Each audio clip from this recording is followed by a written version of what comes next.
watching TV and soap operas and movies, whenever we tell people that this is haram, they come and they discourage us. They say, you can't be the Muslim or the religious police telling people that this is haram and this is not haram.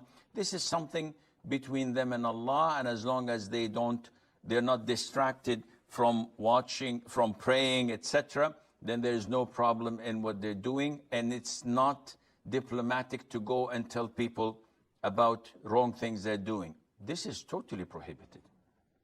What they're telling you is totally bogus and wrong.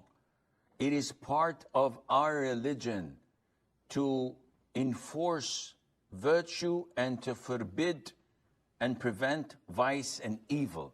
كنتم خير أمة أخرجت للناس.